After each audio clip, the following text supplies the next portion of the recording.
Okay, here we are. And the first thing I'm going to do is have you pause me. There's a video, a Seinfeld video on just a funny one. Um, George Costanza wants to pretend to have a different occupation, and he pretends to be a marine biologist with the girl he's dating or the woman he's dating.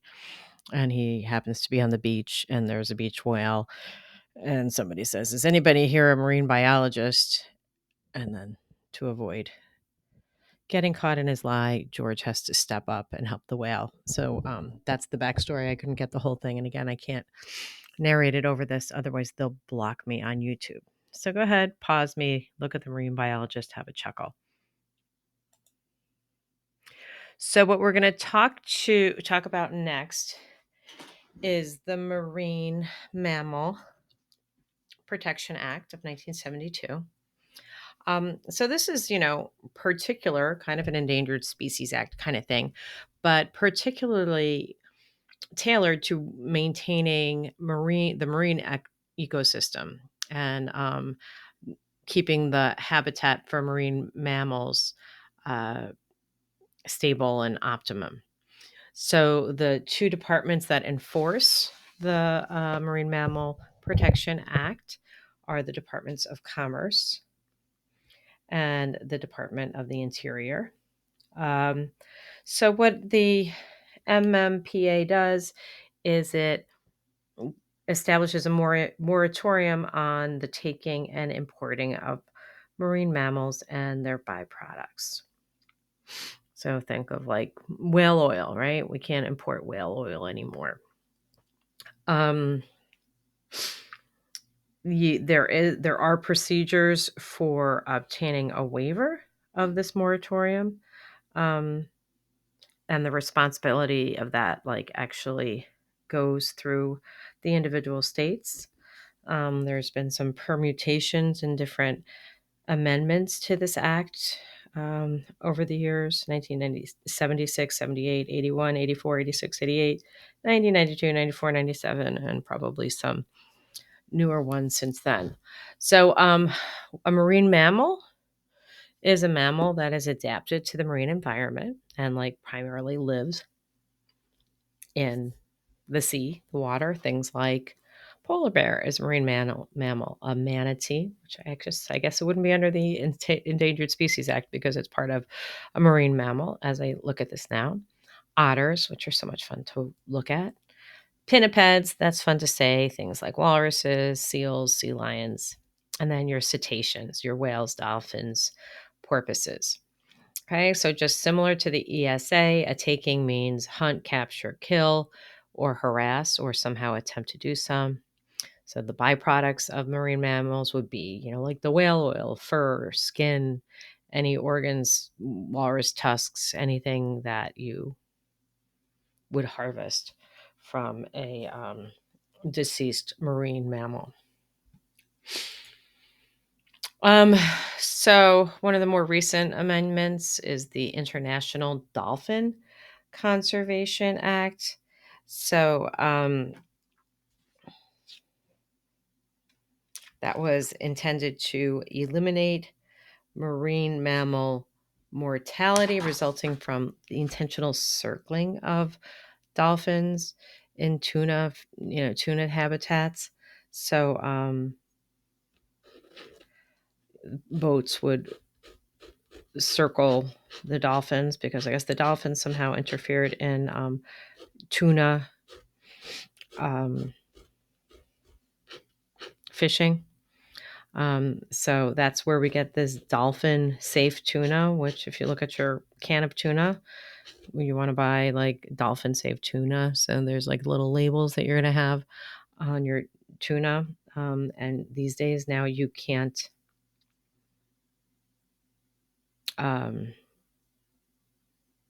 buy tuna in the United States that is not dolphin safe, which seems pretty reasonable to me. Nobody wants to hurt the dolphins. And another 1992 amendment. Whoops. Something was covering that, but these are it's about stranding. So Marine Mammal Health and Stranding Response Act. So this is meant to collect data on if you have issues where marine mammals are stranded or beached. And it allows you, to do things like, like maybe you're going to take some information, maybe you're going to chip them or something along those lines for research to see if you can help them. And there are also waivers for some, I guess they're ethnicities in our country who need to hunt certain marine mammals, like in Alaska, you have your Aleutians and Eskimo people, and then some Native Americans, American Indians. So there's some beached whales, and then I guess this is like when there's that one movie where the whales were like stranded under the ice, and they had to get them out there. That was great, a fun movie to watch. So one of the organizations, a private organization, which was like highly responsible for some of the reforms related to marine mammals, whale hunting, dolphin safe tuna and things like that, is an organization called Greenpeace, which you guys have probably heard of. So it's private. It's fully privately funded. An environmental organization. They call themselves like eco activists or things like that. So what they do is they have like nonviolent confrontation. So one of their earlier most famous things that they would do, they'd have those little like Zodiac, is that what they're called? Zodiac boats, the inflatable gray ones, and they would basically harass the Japanese fishing boats who are whaling. Its headquarters in Amsterdam. It's a great organization. If you want to learn more about it, this is the website. You can contribute, although when you donate, I'll tell you, you never get off their list.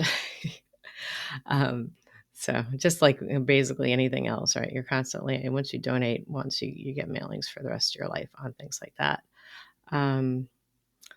But here's some stories and victories about Greenpeace.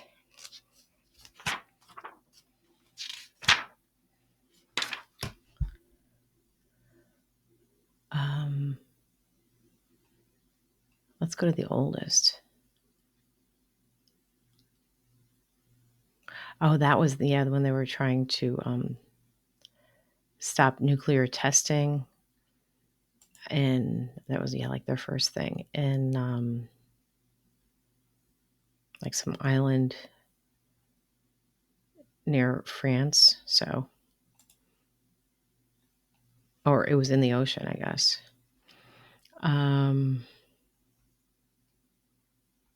I don't know.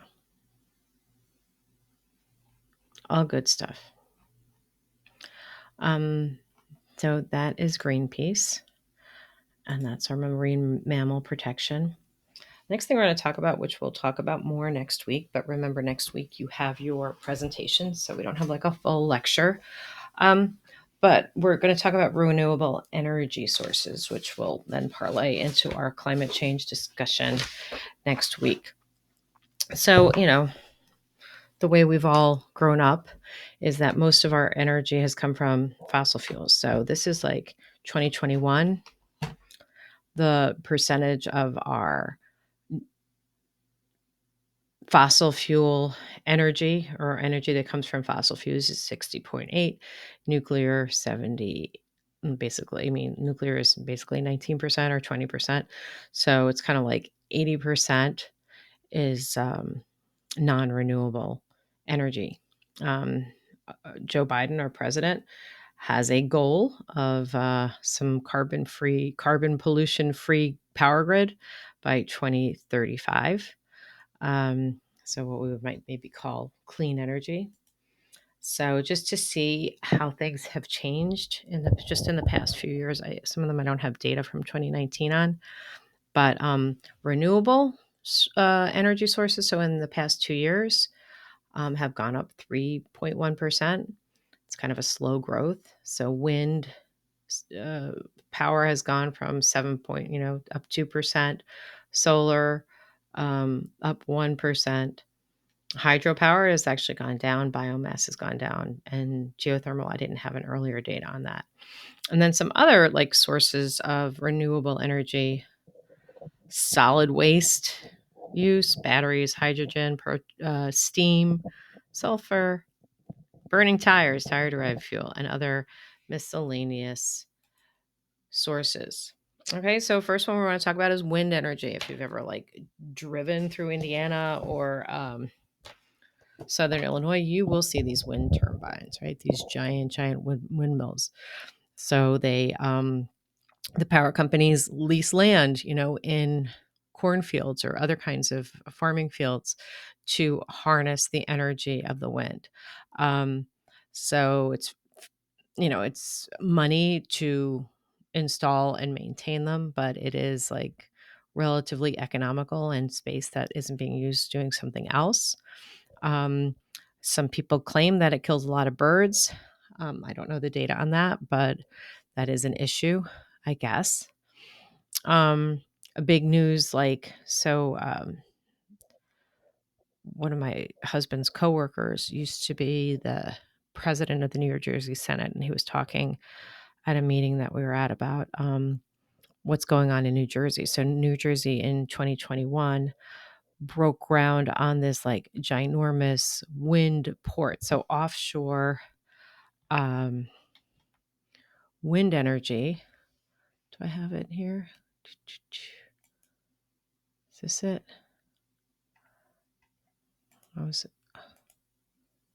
Here it is. So yeah, so they're going to have like all of these windmills, like I think it's like 4 miles out into the ocean, um, harvesting the energy of the wind. They're building this big port here. You see, this is like the staging area, and then all this energy will then like somehow be piped into this port, and they're gonna it's gonna take off. So it seems like right now when we go back, it's kind of very incrementally slow. But once really the headway is made, like the investment is made into things like these offshore ports or like solar panels, and um, tax incentives are given for renewable energy resources, you'll see it'll be like it'll just incrementally grow. So that's wind energy. Then we have our solar energy. Now, like in Illinois, you don't see a lot of solar panels on homes because, half the year, maybe you don't have, they're covered with snow. But, if you're out in Arizona or California, you see them all over the place. And that was I was out at a conference in San Francisco, and a woman was chatting about environmental law updates and things. And she was talking about they're putting up solar panels, and putting the solar panels up in big fields, but also somehow making sure that that doesn't interfere with, say, like a moose or like other wildlife around there. So competing environmental concerns in the same like government action. We're installing all these solar panels, but we still have to address the environmental impact of installing these solar panels to the area, the wildlife, the plant life and flora and fauna and everything like that. So this is, so solar energy, it's these panels, and they convert light to electricity. If you're in a sunny enough area, you might be able to power your home with it.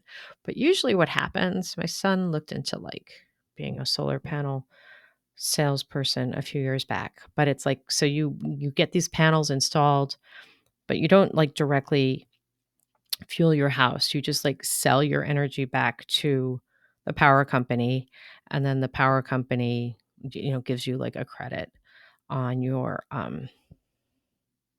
bill, because you can't just, somehow you don't have that conversion issue, or maybe, and you do need you do need backup energy, so you'll still get a bill, but then you sell your energy back out to the power company. So it's kind of a weird back and forth. So another type of energy which I had on my little list is geothermal energy. So like, here's what you do: you dig down into the Earth's core, and then water, then like hot water comes up, turns into steam, forms energy. Um, and so it's like one, two, three, four, and then that's gone down again. The water gets cooled and goes back in. So kind of crazy that we're drilling into the Earth's core. Reminds me of that like journey to the center of the Earth, where maybe there's dinosaurs down there, or Godzilla or something like that. So watch out when you're digging for geothermal energy. Now, this one, like the first time I learned about it, I was like, this is weird. But they call it biomass energy. So they have energy from, okay, so like poop, right? Animal residue, industrial, like garbage. So solid waste, sewage, animal poop, whatever, your branches and agriculture, all your like garbage. And then they're basically burned um, to turning into energy. Okay, so plants die, the energy is trapped, and it's you burn it, and they call it biomass energy. So it's burning, and you get energy from that. Also, like if you're using seed decomposition, like in landfills, which I think we talked about. So all that methane that comes out, they're starting to harvest that as energy. So if you have questions on what biomass energy is, it's basically they take your garbage and they burn it, and then that gets turned into energy, just like when you burn coal. So we are right. What are we at now? 80-20, renewables, non-renewables. Uh, what it was, maybe it's a little better than that. Yeah, I think it is. It's 80-20. It was 83-17 in 2019. Trying to do math in my head. That's a tough process. So it's slow, but and because for a long time we have our big energy lobbyists, like the oil companies. And changing anything is different, right? Installing solar panels on your house, it's not cheap. It'll probably cost like 8-10 grand or something like that. So it's expensive, but again, once the infrastructure is there, and this new infrastructure law that was passed, a lot of it is going to renewable energy resources. So it's going to incrementally go up the amount of renewables annually. Also, like all these requirements for cars now to not use fossil fuels, or to all these, like, is it Ford? Ford is just building the largest auto plant like in the world, in outside Nashville, I believe it is. And in that auto plant, it's going to be 100% electric vehicles. So we're really, really moving away from the fossil fuels. So if you're buying a car, you might want to think about that, because I know it's more expensive now, but in 20 years, if you're a person who keeps your car for 20 years, which I am, it might be harder to find a gas station. I guess they'll still have they will maybe have a pump or two, but it won't be like it is now. So that is my thoughts on renewable energy. And then next week, we'll talk a little more about climate change. There's a quiz this week. You have your presentation next week. And, make sure you do everything that's in the module, and I will chat with you next week.